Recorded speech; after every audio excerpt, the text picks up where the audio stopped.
دعا مسلمان میں عقیدہ توحید پختہ کرتی ہے، اور دعا اس دولت کا نام ہے جو صرف مومن کے پاس ہے، کافر کے پاس نہیں۔ نبی پاک علیہ السلام نے فرمایا الدعاء صلاح المومن، دعا مومن کا ہتھیار ہے، کافر کے پاس یہ ہتھیار نہیں ہے۔ مومن جب اپنے مالک کے حضور دعا مانگتا ہے نا، دنیا میں آپ کسی سے زیادہ مانگیں تو وہ ناراض ہو جاتا ہے، وہ کہتا ہے بھائی تو نے تو کام بنا لیا ہے، کل بھی دیا تھا، پرسوں بھی دیا تھا، روز روز تجھے کون دے؟ میرے نبی پاک علیہ السلام نے فرمایا جو اپنے رب سے زیادہ مانگتا ہے رب اس سے زیادہ راضی ہوتا ہے، زیادہ راضی ہوتا ہے۔ اب دعا مخصوص اوقات نہیں دعا کے، فرمایا اذا دعان، جب بھی دعا مانگو گے تمہارا رب تمہاری دعا کو، جب بھی دعا تو دعا کرتے رہنا چاہیے، ہر وقت دعا میں بندہ شامل رہے، اللہ کے ذکر میں شامل۔ یہ جو قرآن مجید نے کہا نا یا ایھا الذین آمنوا اذکروا اللہ ذکرا کثیرا، اے ایمان والو اپنے رب کا ذکر کثرت سے کرو، وسبحوہ بکرۃ واصیلا، اور صبح و شام اسی کی پاکی بیان کرو۔ تو اس سے مراد یہ نہیں ہے کہ تسبیح لے کے سارا دن مسجد میں بیٹھے رہو اور کام کوئی نہ کرو، بلکہ اس کا مطلب یہ ہے کہ روٹی شروع کرو تو اللہ کے نام سے، اختتام کرو تو اللہ کے نام، سو جاؤ تو رب کا نام لے کے، سویرے اٹھو تو اللہ کا نام لے کے، جب تمہیں کوئی چیز اچھی لگے تو ماشاءاللہ کہو، جب کوئی مصیبت آئے تو کہو انا للہ و انا الیہ راجعون۔ تو سارا دن اللہ کا ذکر جاری رہے گا۔ نبی پاک صلی اللہ علیہ وسلم نے مسلمان کو ایک دوسرے سے ملنے کا طریقہ بتایا۔ مصیبت آئے تو کیا کہنا ہے؟ صرف فوت کی پہ نہیں کہنا، اس کی وضاحت کر دو۔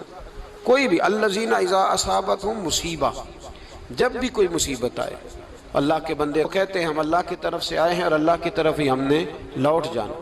تو میرے عزیز ہر وقت اللہ کا ذکر جاری رہے گا، ہر وقت زبان پہ رب کریم کا۔ دیکھیں نا نبی پاک علیہ السلام نے ہمیں ملاقات کا طریقہ بتایا۔ ایک صحابی آئے تو انہوں نے آ کے کہا السلام علیکم، نبی پاک علیہ السلام نے فرمایا رب تعالیٰ نے اسے 10 نیکیاں عطا فرمائی ہیں۔ دوسرے آئے تو انہوں نے کہا السلام علیکم ورحمۃ اللہ، تو محبوب فرمانے لگے، امام بہقی نے اس کو لکھا ہے، محبوب فرمانے لگے رب کریم نے اسے 20 نیکیاں عطا فرمائی۔ ایک اور آئے، عرض کیا السلام علیکم ورحمۃ اللہ وبرکاتہ، محبوب فرمانے لگے اللہ نے اسے 30 نیکیاں عطا فرمائی۔ اچھا اس کا مطلب کیا ہے؟ السلام علیکم، تم پر سلامتی ہو، سادہ ترجمہ یہ ہے کہ تم سلامت رہو، تم سلامت رہو، ورحمۃ اللہ وبرکاتہ، تم پر اللہ کی رحمت بھی ہو اور اس کی برکتیں بھی ہو۔ وہ کیا کہتا ہے؟ وہ کہتا ہے وعلیکم السلام، تم پر بھی سلامتی ہو، ورحمۃ اللہ وبرکاتہ، اللہ کی رحمت ہو اور اس کی۔ یہ جو مسنون دعائیں ہیں نا جو حضور نے ہمیں دعائیں سکھائیں ہر موقع پہ، ان کا کمال دیکھیے۔ اب ایک مسلمان نے آتے کہا السلام علیکم، اس کا مطلب کیا ہے؟ تم پر۔ اب وہ جھگڑا کرے گا اسے مارے گا، اس کا مال چھینے گا؟ اس نے تو آتے ہی کہا ہے تم پر سلامتی ہو۔ تو جو سلامتی کی دعا دینے والے ہیں وہ جیب تھوڑی کاٹیں گے، وہ غبن تھوڑی کریں گے، ڈاکہ تھوڑا ڈالیں گے۔ اسلام نے لفظ ہی وہ سکھایا ہے کہ فرمایا جب تم نے ملنا ہے تو تم نے دعائیں کرنی ہیں ایک دوسرے کے لیے۔ اب ہمارے ہاں نئے نئے لفظ آ گئے، ٹیلی فون اٹھایا تو کہا ہیلو، اس کا کیا ترجمہ ہے؟ کون ہے؟ اس کا کیا ترجمہ ہے؟ جی جناب، اس کا کیا مطلب؟ ہم نے دیکھا بڑے بڑے سمجھدار لوگ السلام علیکم کی بجائے کہتے ہیں کیا حال ہے؟ بھئی کیا عجیب بات ہے، بھئی کیا حال ہے کا کیا مطلب ہوا؟ وہ بعد میں کرنے کی بات ہے۔ اور کچھ تھوڑا سا جو ادیب ہیں، جو بیچارے حروف کے پیچ و تاب میں رہتے ہیں، وہ کہتے ہیں آداب عرض ہے۔ وہ کیا ہوتا ہے جی؟ اسلام نے دعا سکھائی ہے السلام علیکم، یہ کتنی خوبصورت دعا ہے۔ جب آپ گھر کے اندر داخل ہوئے تو آپ نے دعا دی السلام علیکم، یہ دعا دی آپ۔ ایک صحابی حاضر خدمت ہوئے، عرض کی یا رسول اللہ صلی اللہ علیہ وسلم میرے گھر میں غربت رہتی ہے، کیا کروں؟ نبی پاک علیہ السلام نے فرمایا جب بھی گھر جایا کرنا گھر والوں سے سلام لیا کر، گھر والوں سے کیا کہا کر؟ السلام علیکم، جب بھی گھر جائے۔ یعنی گھر آیا، اب گھر والوں نے بتایا کہ ماچس کی ڈبیا تو لے آؤ۔ اب یہ دکان کونے پہ تھی گھر والے پہ، وہاں سے ماچس کی ڈبیا لے کے واپس گیا تو کہنے لگا السلام علیکم. پھر گھر والوں نے کہا ہو بتانا یاد ہی نہیں رہا، چینی بھی ختم ہو گئی ہے. تو یہ پھر گیا چینی لینے، لوٹ کے آیا تو کیا کہا؟ جب اللہ چاہتا ہے تو کہے، جب اللہ کے رسول چاہتے ہیں تو کہے. اس کا ترجمہ یہ ہے کہ تو کہہ، تو سلام لے. اللہ رسول چاہ رہے ہیں کہ تو سلام لے تاکہ تیرے گھر میں سلامتیاں ڈال دی جائیں. تو فرمایا سلام لینی ہے تو نے، اور ساتھ تو نے اس طرح کرنا ہے کہ 3 دفعہ سورۃ اخلاص کو پڑھنا ہے. امام قرطبی نے اس کو لکھا ہے. اس نے کہا حضور غربت بڑی ہے. غربت بڑی ہے تو کہ وظیفہ بتائیں. فرمایا جب بھی گھر جاؤ سلام لو اور 3 دفعہ سورۃ اخلاص پڑھو. وہ صحابی کہتے ہیں میں پکا ہو گیا. اب وہ کچھ دنوں کے بعد، کچھ عرصے کے بعد، کچھ مہینوں کے بعد واپس آئے تو صحابہ کرام علیہم رضوان فرماتے ہیں ہماری خواہش تھی کہ یہ کچھ بیان کرے، اب بتائے جو وظیفہ لے کے گیا تھا اس کا رزلٹ کیا نکلا. کہتے اس نے بڑی حیرت انگیز بات کی، حیرت انگیز عجیب انداز میں. کچھ لوگوں کا دل ہوتا ہے نا کہ مجھے ملے میرے پڑوسی کو نہ ملے، اور کچھ کا دل ہوتا ہے یار مجھے بھی ملا ہے اور الحمدللہ میرے پڑوسی کو ملا ہے. تو صحابی جب حاضر ہوئے تو صحابہ کہتے ہیں ہمیں تجسس تھا کہ یہ کچھ بتائیں. تو حضور نے فرمایا کیا حال ہے تیرا؟ کہا یا رسول اللہ کمال ہی ہو گئی ہے حضور، میں جب بھی گھر جاتا ہوں سلام لیتا ہوں اور 3 دفعہ سورۃ اخلاص پڑھتا ہوں. میں تو امیر ہو ہی گیا ہوں، میرے تو ہمسائے بھی امیر ہو گئے. کتنا پیارا ہے یہ جملہ، کتنا حسن ہے. اتنا اچھا لفظ کسی اور کے پاس ہے ہی نہیں جو الفاظ ہمیں ہمارے رسول نے عطا فرمایا. اس کو اپنائیے، اس کو اپنائیے. یہ الگ بات ہے کہ لوگ مطلب کے لیے سلوٹ کر لیتے ہیں بڑا سارا، لیکن مطلب کے لیے نہیں.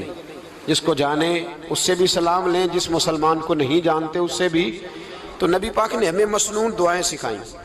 رات کو جب سونے لگیں اللہ کے رسول صلی اللہ علیہ وسلم نے ہمیں دعا سکھائی. حضور نے فرمایا جب سونے لگو تو مسلم شریف میں فرمایا تم نے یہ دعا پڑھنی، اللہم باسمک اموت و احیا.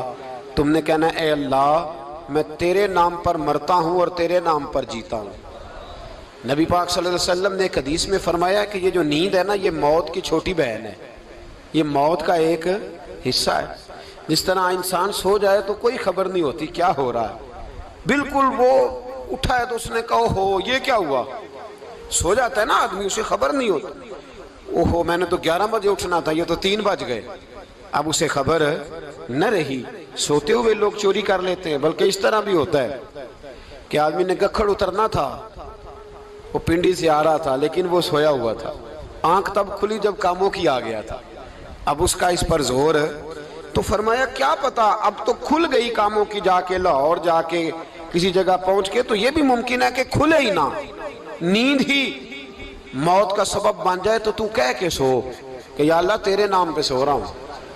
اللہ کس نام پہ سو رہا ہوں؟ یار اگر ہم ان دعاؤں کا حسن سمجھے مت اللہم باسمک اموت و احیا، یا اللہ میں تیرے نام پہ سوتا ہوں اور تیرے نام پر اٹھتا ہوں. گویا کہہ رہا یا اللہ میری نیند بھی تیرے فضل سے ہی ہے، اور اگر آنکھ کھل جائے تو وہ بھی تیرے فضل سے ہی ہے. کتنا اعلیٰ نبی پاک علیہ السلام نے انداز سکھایا. اور پھر بخاری شریف میں حدیث موجود ہے، فرمایا جب اٹھو تو کہو الحمدللہ الذی احیانا بعد ما اماتنا والیہ النشور. فرمایا جب تم سو کے اٹھو تو پھر کہو اے اللہ ساری تعریفیں تیرے لیے، تمام تعریفیں جس نے ہمیں موت کے بعد حیات دی. موت کے بعد فرمایا احیانا بعد ما اماتنا، ہمیں مرنے کے بعد گویا اللہ کا شکر ادا کر کے آنکھ کھل گئی. دیکھیں کس طرح اسلام مسلمان کو اللہ کے ساتھ جوڑتا ہے. فرمایا شکر کر، آنکھ کھل گئی. کہ یا اللہ تیرا شکر ہے تو نے موت کے بعد ہمیں دوبارہ حیات عطا فرمائی، یہ شکر ادا کرو. گویا تم یہ نہ کہنا کہ میں اٹھ گیا ہوں تو میرا کمال ہے، یہ نہ سمجھنا میں اٹھ گیا ہوں تو میں بڑا پابند ہوں، جب میں ارادہ کر لوں کہ میں نے 11 بجے اٹھنا ہے تو پھر میں اٹھ جاتا ہوں. یہ نہ کہنا کہ یہ الارم بڑا اچھا ہے، یہ مجھے اٹھا لیتا ہے. ذہن کے اندر خیال کر کہ نیند تو موت کی طرح تھی، یہ جو میں اٹھ گیا ہوں تو اپنے رب کے فضل سے اٹھا ہوں. جو میں اٹھ گیا ہوں، جو ابھی اٹھے ہیں وہ تو بول دینا کم از کم کہ میں اپنے رب کے فضل سے اٹھ گیا. تو دعا سکھائی. پھر دیکھیے نبی پاک صلی اللہ علیہ وسلم نے فرمایا جب تم بیت الخلاء میں جاتے ہو نا، واش روم میں جاتے ہو، تو گندی چیزیں ہوتی ہیں وہاں، شیطان ہوتے ہیں، جنات ہوتے ہیں، یہ گندگی پہ ہوتے ہیں۔ جب تم واش روم جاؤ، بیت الخلاء جائے، تب بھی دعا مانگو۔ کیا دعا مانگو؟ وہ دعا بھی نبی پاک صلی اللہ علیہ وسلم نے ہمیں تعلیم فرمائی اور بخاری میں ہے، کہا پڑھا کرو اللہم انی اعوذ بک من الخبث والخبائث۔ کہو اے اللہ، ناپاک چیزوں سے میں تیری پناہ مانگتا ہوں، وہ نر ہوں یا مادہ ہوں۔ اللہ میں تیری پناہ مانگتا ہوں۔ واش روم کے اندر بہت ساری بری چیزیں ہوتی ہیں، جوان میری بات پر توجہ فرمائیں، وہاں بہت ساری گندی چیزیں ہوتی ہیں۔ انسان کئی دفعہ واش روم میں جاتا ہے، اسے وسوسے زیادہ آتے ہیں۔ یہ نوٹ کریں میری بات کو۔ اصل میں نا ہم بات ڈھونڈ رہے ہیں علاج اپنی بیماریوں کا، حالانکہ علاج تو سارا مدینے والے رسول کے پاس موجود ہے، محبوب کے پاس ساری دوائیاں ہیں۔ تو نبی پاک علیہ السلام دیکھیں نا، انسان واش روم میں جاتا ہے، اسے وسوسے آتے، برے خیالات آتے، وہ گناہ کی طرف کئی دفعہ مائل ہوتا ہے، تو کہا تو دعا پڑھ کے جا، اللہم انی اعوذ بک، یا اللہ میں تیری پناہ مانگتا ہوں، من الخبث والخبائث، ہر خبیث اور بری چیز سے میں تیری پناہ مانگتا ہوں، وہ نر ہو یا یار کتنا عظیم دین ہے، کتنا عظیم میرے مصطفیٰ کریم کا وہ والا دین ہے۔ اصل میں اللہ کرے بی اے پاس بچے کو بیت الخلاء کی دعا بھی یاد ہو جائے، ایسے یاد ہو جائے، اور اس کے ماں باپ سمجھ لیں کہ جوان ہو گیا ہے، تو اب ہو سکتا ہے اس کی طرف شیطان حملہ زیادہ کرے، اسے خراب کرنے کی کوشش کرے، تو لہٰذا اسے دعا سکھائی جائے تاکہ اس کو پہلے سے پتا ہو کہ میں نے اس بے ایمان سے بچنا کس طرح سے۔ اب آپ دیکھیے نبی پاک علیہ السلام نے ہمیں دعا سکھائی، مصنف ابن ابی شیبہ میں۔ کون سی دعا؟ واش روم سے نکلنے کی۔ اللہ اکبر، بڑی زبردست دعا ہے، بڑی زبردست۔ آپ یقین کریں اس ایک ایک دعا پر ایک ایک پورا بیان ہو سکتا ہے، ایک ایک۔ یہ اس لیے نہیں میں کہہ رہا کہ میں کوئی عالم فاضل آدمی ہوں، آپ کہیں گے کہ بتا رہے ہیں میں بڑا پڑھا لکھا ہوں، صرف یہ عرض کر رہا ہوں کہ اس کے فوائد پر، ثمرات پر جو اللہ تبارک و تعالی امت کو دیتا ہے، ان دعاؤں کی جو فضیلت حدیثوں میں آئی، اور پھر جو اس کے فوائد ہے، اگر اس پر بات کروں تو ایک دعا تقاضا کرتی ہے کہ اس پر پورا ایک لیکچر ہونا چاہیے۔ دیکھیے آپ واش روم سے نکلے، دعا کیا ہے؟ دعا کے لفظ کیا؟ الحمدللہ الذی، ایک حدیث میں لفظ ہے غفرانک، غفرانک، اے اللہ میں تجھ سے بخشش چاہتا ہوں۔ اور جو مشہور اور معروف ہے، مصنف ابن ابی شیبہ کی روایت فرمایا الحمدللہ الذی اذھب عنی العذاب وعافانی، فرمایا اے اللہ تیرا شکر ہے۔ واش روم سے نکلا ہے تو کہہ رہا ہے یا اللہ تیرا شکر ہے، تو نے مجھ سے اذیت دور کی، وعافانی، اور تو نے مجھے عافیت عطا کر دی، اذیت دور کر دی اور عافیت۔ بولیے، واش روم سے نکلا ہے تو کیا کہتا ہے؟ یا اللہ تیرا شکر ہے، تو نے مجھ سے اذیت دور کر دی اور مجھے عافیت۔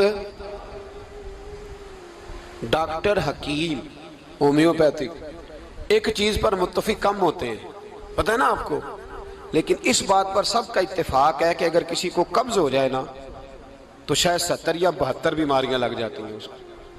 اور جب آدمی کو قبض ہوتی ہے نا، پیٹ کے اندر فضلہ جم جاتا ہے، خارج نہیں ہوتا، اس کو اعصاب کی بیماری ہوتی ہے، اس کے ذہن پر اثر ہوتا ہے اس چیز کا۔ آپ یہ مت سمجھیں کہ کھانا کھانا یہ ایک کمال ہے، اللہ نے یہ بھی نعمت بنائی ہے کہ کھانا جب خارج ہوتا ہے تو وہ بھی اللہ کا بہت بڑا احسان ہے۔ تو فرمایا تو سمجھا ہی نہیں، اگر تجھے قبض ہو جاتی، تیرے پیٹ کے اندر وہ چیز جم جاتی، تیرے لیے کتنی تکلیف کا باعث تھی۔ ان لوگوں سے پوچھئے جو اس کے بیمار ہیں، اس کے مریض ہیں، وہ کتنی تکلیف میں رہتے ہیں، سر میں درد ہوتا ہے، سر چکراتے ہیں۔ ایک بہت بڑا روڈ ایکسیڈنٹ ہوا تو ڈرائیور سے لوگوں نے پوچھا کہ مسئلہ کیا ہے، تو کہنے لگا میں قبض کا مریض ہوں، تو میں کھانا کھا لیتا ہوں تو میرے ذہن پر وہ اس قدر زیادہ گیس کا غلبہ ہوتا ہے کہ میں سخت تکلیف میں ہوں۔